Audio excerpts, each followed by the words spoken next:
2. It's Lindsay and Winnie again. Today's Sunday, so I didn't come back from work, and that's why she's here. It's just, I went to a movie, and so I guess she can't be alone for, what, 2 or 3 hours before she's like having Lindsay withdrawals. I don't know.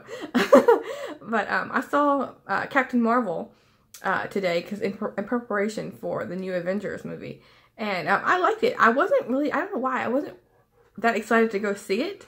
I saw it because I thought it would help with seeing the next Avengers movie. But I was happily surprised that I really did enjoy it. There's a cat in the movie because I hadn't seen trailers for either Avengers or Captain Marvel, but I really liked the cat, and I liked the humor that they had. I think the cat's name was Goose. Yeah, that was my favorite part of the whole movie, was watching this cat Goose. So yeah, today I'm going to be talking about the books I read this past week, including yesterday's 24-hour readathon, the Dewey's 24-hour readathon. So I'll include those books that I was able to finish. And this goes in order of when I finished them from last Sunday to this Saturday. So the first book I finished was a book, it was a book that kind of rolled over from March, which is The Eye of the World by Robert Jordan. This is a reread for me for the Wheel of Time readathon that's happening this month. Is the second book, The Great Hunt. And so this is the first book, and it follows 3 men from a village, a small village, and they are being chased by these monsters called Trollocs, and they're not sure exactly why. Like, why are these 3, small town guys being chased? But eventually, the story, you kind of figure out what's going on. But anyway, so they're going from a small village to, they're trying to reach the capital of this, because it's fantasy. There's like these, they're called, like, they're either in a negative light, they're called witches, but they're called Aes Sedai. I think it's how you pronounce the name. And because I'm horrible pronunciations, but anyway, they're Aes Sedai are these like powerful women figures who kind of like help maintain stability in the world. And so they're trying to get to this capital to get some answers, seek some answers of why these 3 men are being chased, and kind of reach like a safe haven, basically. And so throughout the book, you're getting familiar with the characters and the world building, and you're also you're on an adventure. You're on the run from these Trollocs. And so it was a really nice, I think, a really nice introduction to this series. Like I said, it's a reread for me. The second and third book I really like. I think I like them better than the first book. The second book in particular. But so yeah, this was a nice start for the readathon. This next book I finished was, I get it to pull up. It's an interesting cover, this next one. It's An American Summer by Alex Kotlowitz. And so it's like, it looks like he's kind of like standing in this rain, and he's like standing, like the rain's just like hitting him, and it's like bouncing off of him. And it's, the subtitle is Love and Death in Chicago. And when I went into this, I thought it would, the author was gonna, oh sorry, my nose is itching, this cat hair. Oh, I'm not allergic to the cat, but it's just like these little fine hairs that's just like whiffing around.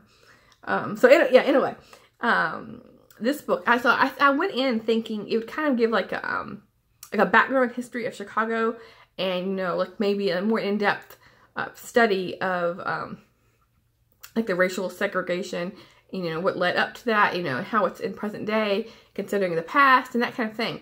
But instead, it's like a collection of like essays, basically, where he is interviewing, and the different people's stories are told who are either are criminals or who have had crimes against them. And so it's kind of like their story. There's little like snippets of people's incidences that happen, and it focuses on 2013.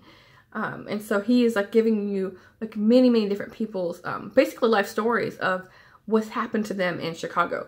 So it was kind of like a, instead of giving a full history of Chicago, it kind of gave me an insight to kind of like how people live, in a way, I guess you would say.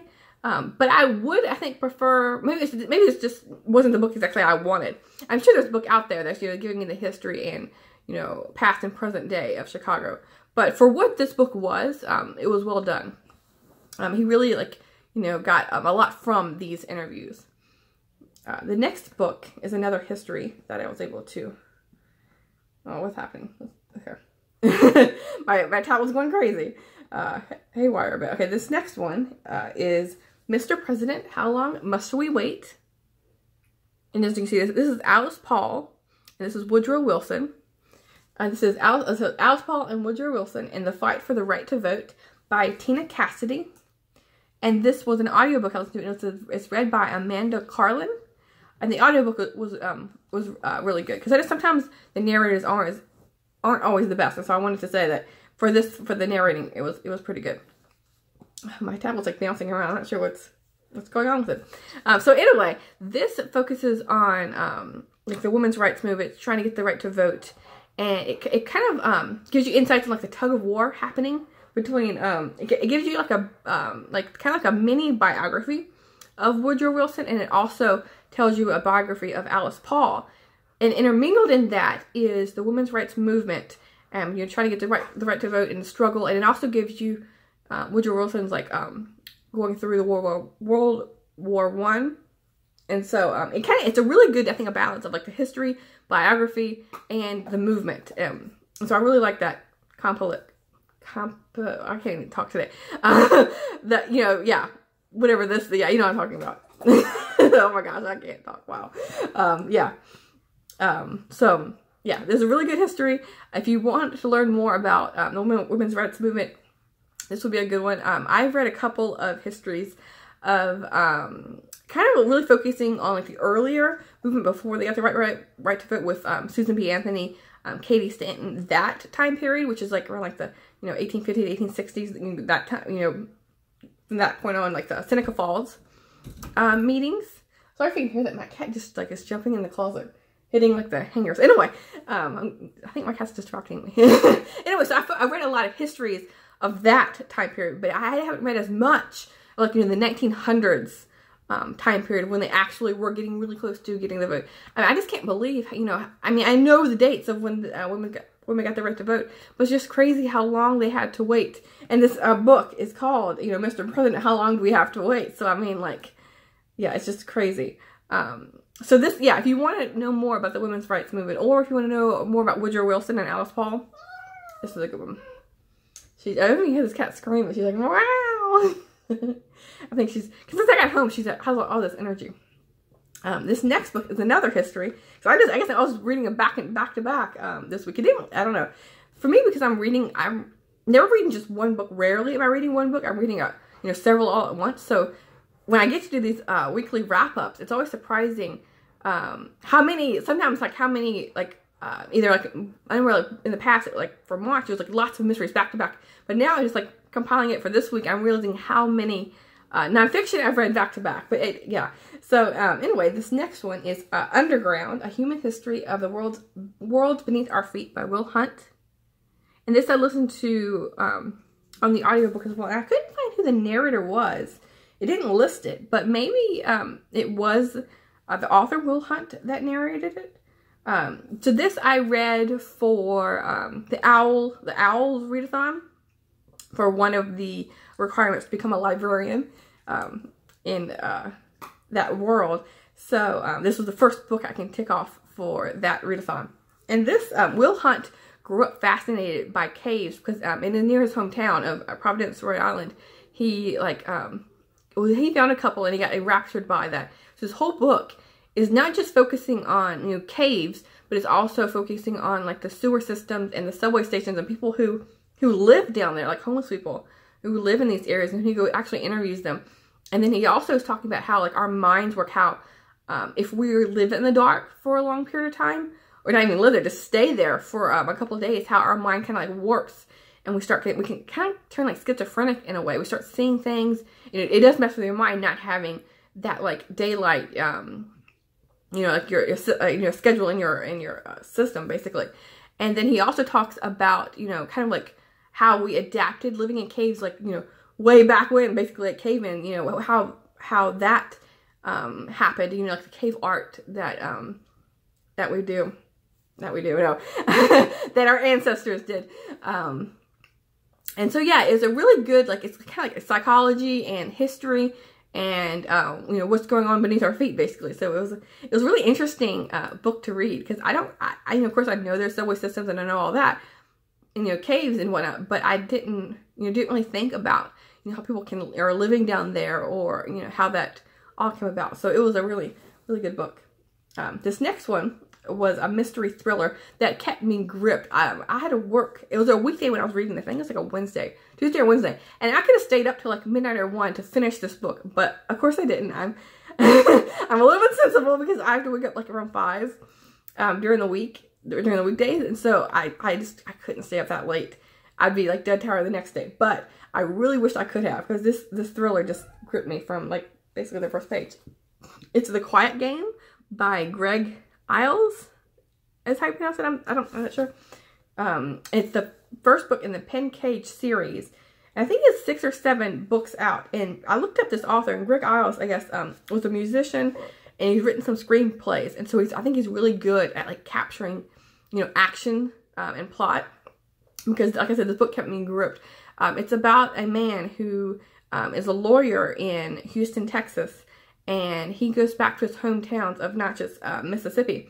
And like the sense of place for the Mississippi town was really well done, because Greg Iles is from Natchez. So he really knows the area and like the mood and the characters and all that. Like, I felt like I was visiting Mississippi for the day reading this book. So anyway, he goes back, and he's investigating a murder. It starts out like kind of simple. He's investigating a murder that happened back in the 1960s of a black man who was killed in a car bombing.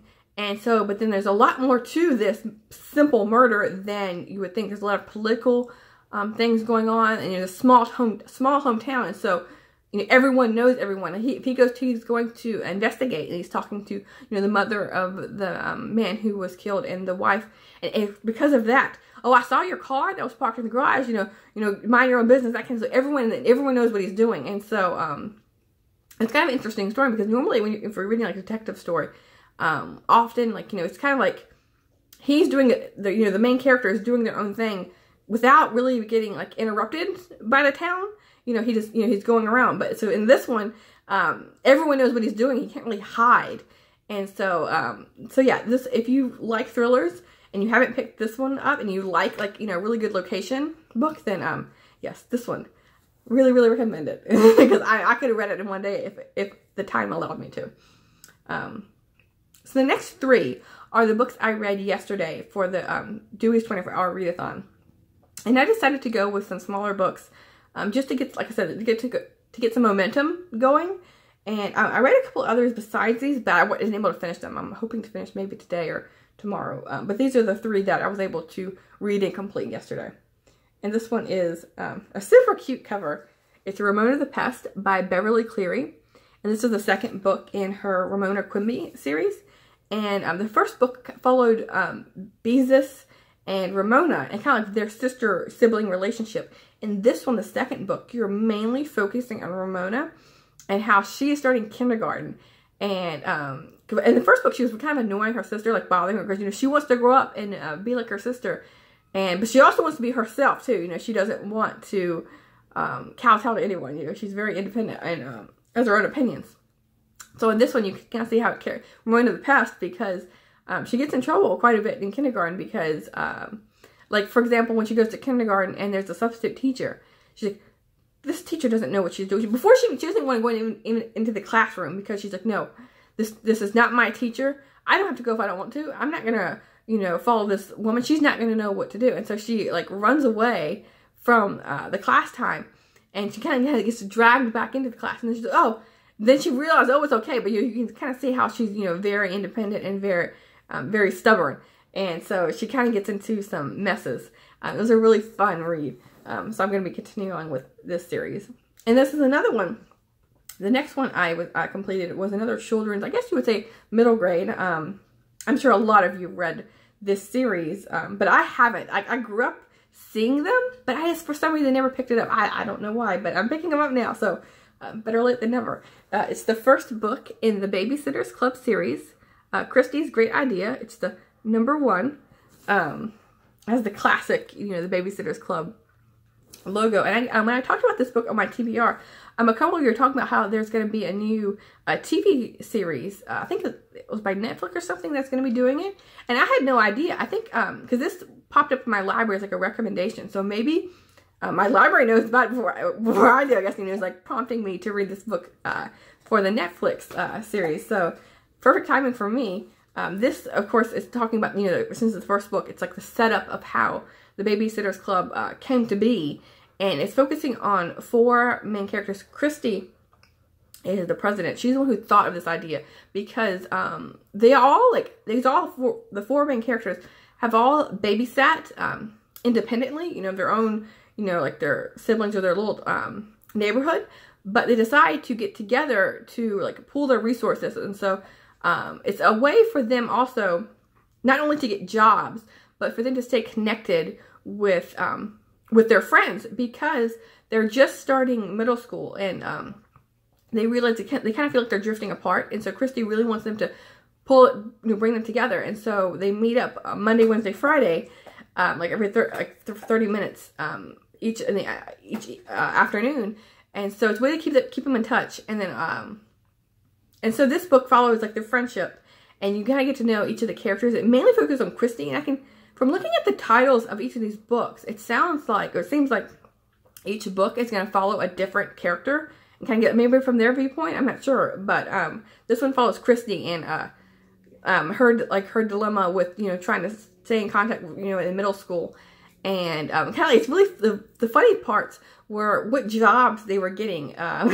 These like random people were calling because originally when they babysat in the past, but it was people they knew. And so with this, you know, people calling in, they didn't, because they're sending out flyers. And so these people who they didn't really know the background for, got babysit. Like for one example, Christy has to babysit, and which she thinks is going to be twins, but when twin children, but when she gets there, she realizes that it's 2 St. Bernards.